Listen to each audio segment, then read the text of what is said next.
Now, from WYDC TV, this is Big Fox News at 10.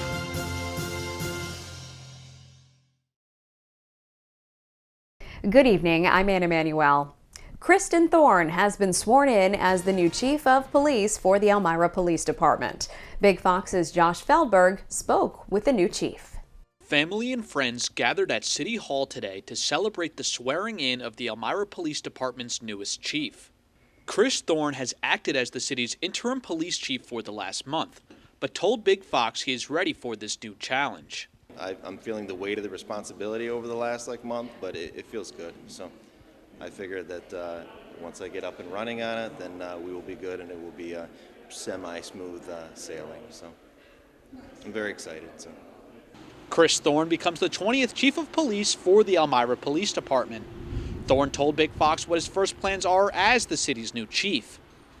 I would love to get us up to full staffing. So again, I have several years to go still. I would love to get us up to full staffing, keep us at full staff, and just serve the community better. So the more cops out there, in my opinion, we should be able to, provide for the city a little better. Chief Thorne's appointment comes on the heels of former Chief of Police Anthony Alvarez's clouded departure.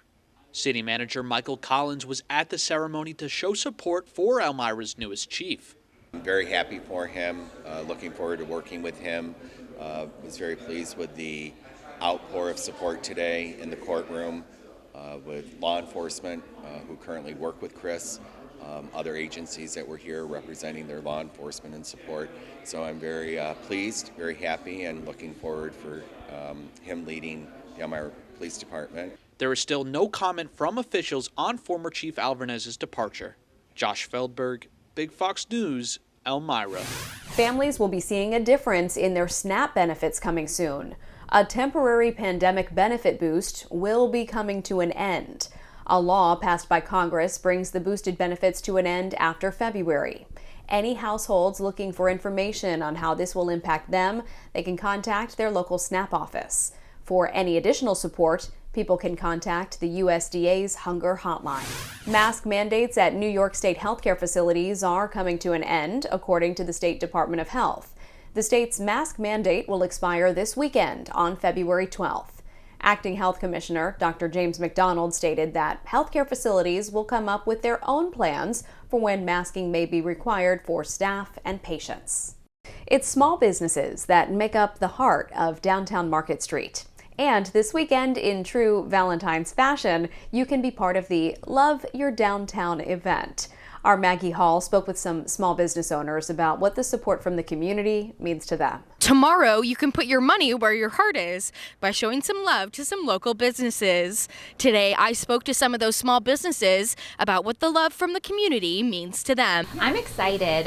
We first started this Love Your Downtown right after COVID, and it was just to promote togetherness and coming out and supporting a community, and it's really taken off, and so we're really hoping for a great turnout again. Giving to small businesses gives back to you and the city you live in. As far as, we're here for them, as far as for them to support their local downtown, the people that we employ, just the whole community atmosphere that is so important in each town to have. I know that for Corning, small businesses really make us a unique downtown. And it's something that tourists love to come to, and as a small business owner, I get to highlight something that I love doing. Pink Bellini will also be featuring local artist Lee O'Connell during the event. I really enjoy talking to people and meeting people and seeing what they're interested in and seeing in our community. So it's super fun for me. How about you? I absolutely agree with you, actually, and I'm really excited just to be here and be part of this event.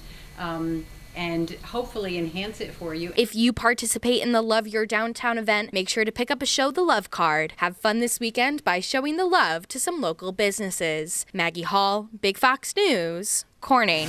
The historic red phone booth in Watkins Glen has a new home. Village Street Department members moved the English-style phone booth to outside the Watkins Glen Chamber of Commerce building.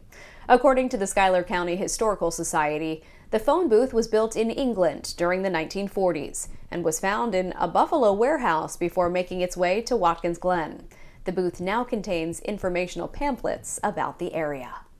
Super Bowl 57 is just days away, and businesses in the Phoenix area are making final preparations. The festivities are expected to bring in millions of dollars to the region. Lauren Blanchard has more. The action is already underway here in Arizona as thousands of fans prepare for Super Bowl 57. Super Bowl weekend getting off to an early start Thursday night at the NFL Honors Ceremony. Chiefs quarterback Patrick Mahomes taking home his second career MVP award. This weekend, Mahomes and Philadelphia Eagles quarterback Jalen Hurts will become the first black players at the position to face off at a Super Bowl. Hurts spoke about the high expectations for Sunday night. I had a purpose before everybody had an opinion. It's not about anybody else. Fans have been flying in from across the country to see the big game. To keep up with demand, carriers, including American Airlines, added more flights from Kansas City and Philadelphia. We added 100 incremental flights to 23 cities. Actually, after the two winning teams were announced, we added 10 additional flights. This weekend's events are expected to generate around $600 million worth of economic activity. Restaurants and sports bars in Arizona brought in additional staff and food for the influx of football fans. In Scottsdale, Rock Bar and the Rooster Tavern have been getting truckloads of supplies ready for Sunday. We transform every single Eagles game. So we transform from Rock Bar into the home of Eagles West every game day, every playoff game. We've been packed solid. We have a waiting list for seats. It's going to be standing room only. Super Bowl 57 is expected to bring more than 100,000 football fans to the Phoenix area. In Glendale, Arizona, Lauren Blanchard, Fox News. Some popular restaurant chains are celebrating Super Bowl Sunday with some free food. Fans can score wings at Applebee's when they get their order delivered, or to go by using the code BIGGAME23. The order has to be $40 or more. Buffalo Wild Wings will give away free wings on February 27th if the game goes into overtime. McDonald's is also encouraging customers to order online by offering free 20-piece chicken nuggets with an order greater than $15. Football loyalties are being taught early on to the babies in the NICU at St. Luke's in Kansas City. Babies at the NICU unit were dressed in their Super Bowl gear, the onesies handmade by a St. Luke's March of Dimes representative. Sporting the words, "My First Super Bowl," and crocheted outfits were created by All Crochet Creations, with the baby sporting quarterback Patrick Mahomes-like uniforms. The hospital says a NICU stay can be full of ups and downs for families, and this was a way to help them make some happy memories. The Super Bowl is this Sunday right here on Big Fox. Stay with us, we have more Super Bowl coverage coming up, plus your weekend forecast. Here's your local stock market update from Big Fox.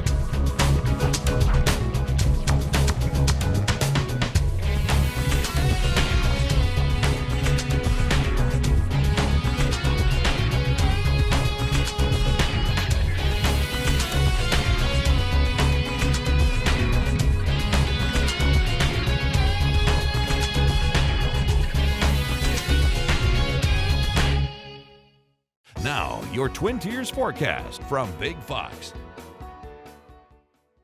It was a gloomy Friday as we stayed underneath some areas, some isolated showers and even some snow showers developing off of the lakes with a weak shortwave. Now, that shortwave is keeping us underneath that northwesterly flow. Now, if we had clear skies, those temperatures would be falling into the teens, but with the cloud cover, we'll hang on to those 20s. But do note that it is a little blustery still with that northwesterly wind, bringing gusts up to 30 to 35 miles per hour. So with that stronger wind in place, we'll note that we still have a little bit of a chill to the air, but not as cold as it could be. As mentioned, we could be watching temperatures fall into the teens, which is typical for this time of the year, but that cloud cover is acting as a lid and it's keeping this warming that we had earlier this week at the surface, keeping us again into those 20s for low temperatures.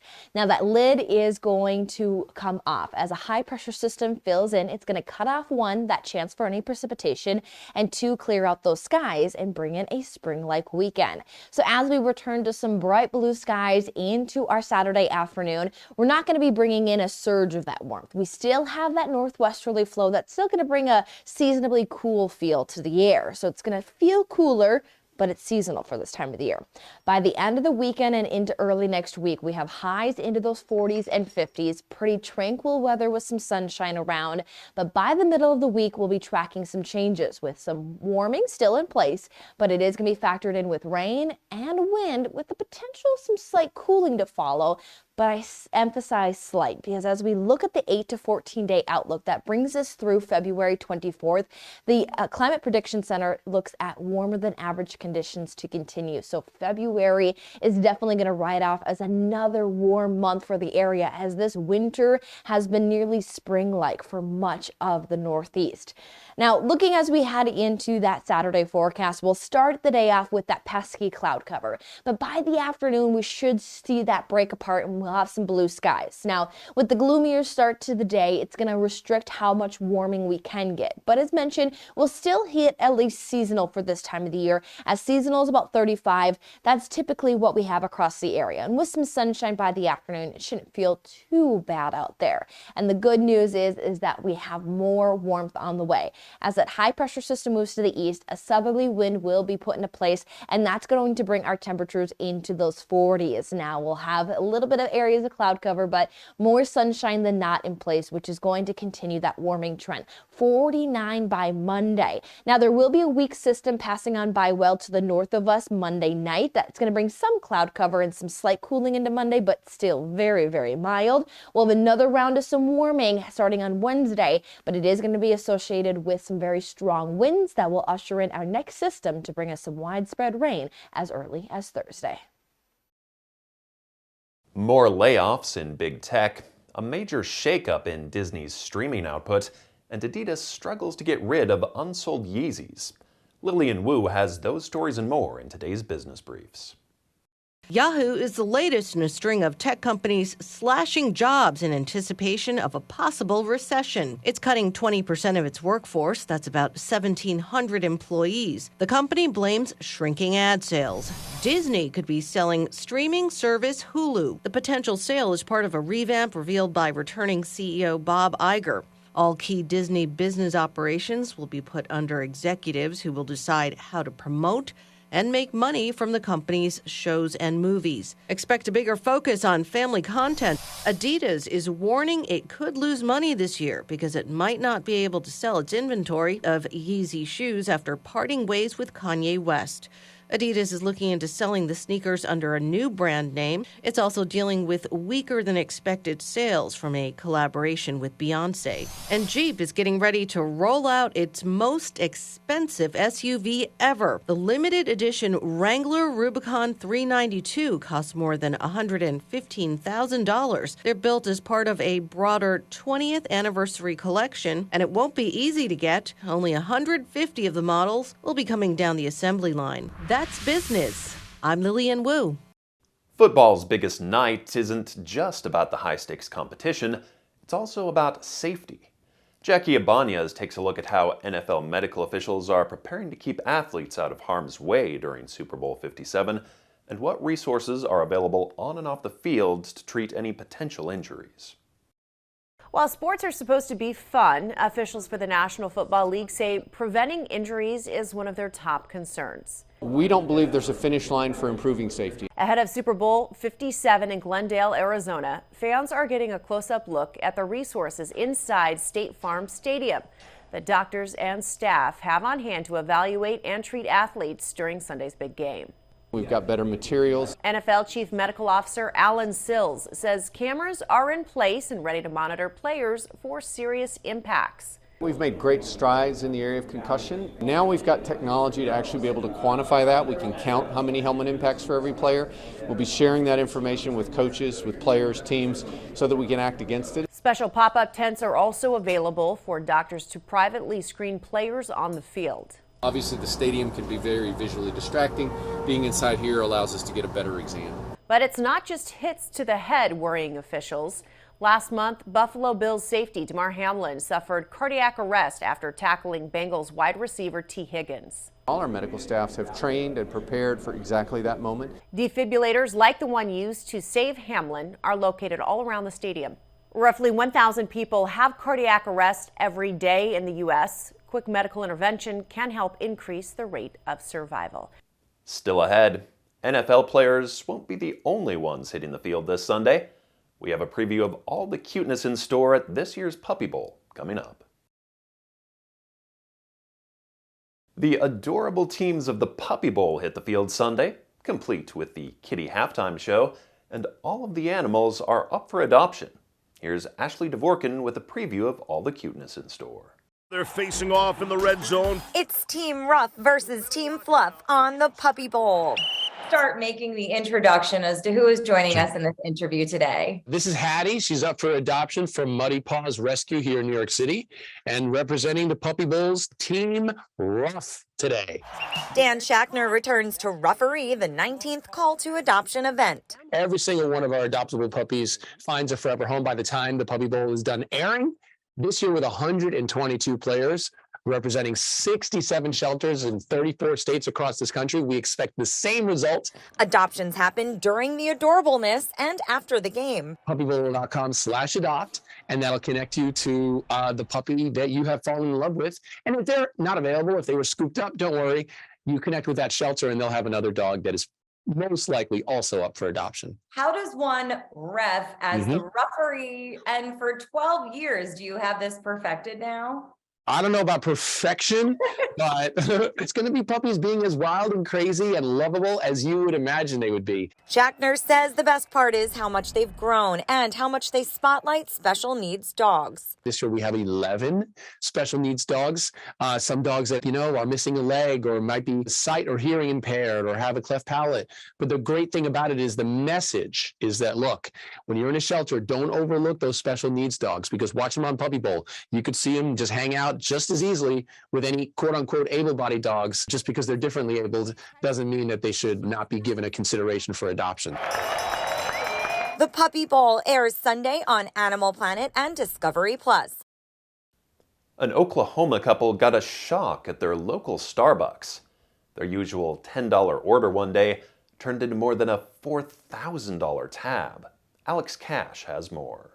Jesse Odell and his wife Dee Dee say every morning for the last 16 years they get an iced Americano and a caramel Frappuccino from Starbucks, which usually sets them back around $10. But on January 7th, their order cost a lot more than that. It was $4,444.44. That $4,444.44 was the tip taken on top of their order, making the total cost of 2 cups of coffee $4,456.27. For this to happen was just a real, it's a real shock. They got the coffee from this drive-through at 91st and Yale. Jesse says he selected no tip on the card machine and didn't get a receipt. A couple of days later, Dee Dee was trying to buy their 4 daughters shoes at the mall when her card was declined. They got this duplicate receipt and say Starbucks told them there'd been a network error with the card machine, and after speaking to managers, they were sent 2 checks, but when they arrived, they bounced. We contacted their customer service helpline probably 30, 40 times that day. They assured us that they are sending new checks. But as of today, we still have not fully finished this situation. We still haven't received checks. The couple filed a report with Tulsa police. Dee Dee is an orphan originally from Thailand. She hasn't seen her sisters in 17 years, and the family were supposed to fly out to visit them and the orphanage they're helping over there. They've now had to cancel that trip, costing them thousands. Disappointed for sure, and it's just, we just don't look at each other like, how are we going to survive? And we canceled our trip for sure. We had to go towards our, and these are non-refundable tickets. These aren't the kind of things that you can, just change out unless it's like a day or 2 ahead in advance. So we just have to eat that. They're now telling everyone to check receipts and say they don't know if they'll ever go back to Starbucks again. Our consumer confidence is at an all-time low. This is something that has caused huge duress in our own family, and hopefully other people don't have to go through something like this. Stay with us. We'll have more after the break. We want to leave you with a smile. One of the world's rarest primates, a lemur, has been born at a zoo in the UK. The endangered Coquerel sifaka is also known as the dancing lemur because of the special way it moves. The baby weighed 4 ounces when it was born last December at a zoo in Chester, England. Zookeepers say they'll have to wait to determine the sex until the lemur stops clinging to its mom and explores more. Parents Beatrice and Elliot were moved to the zoo in northwest England from the U.S. as part of a breeding program. I'm Scott Beadle.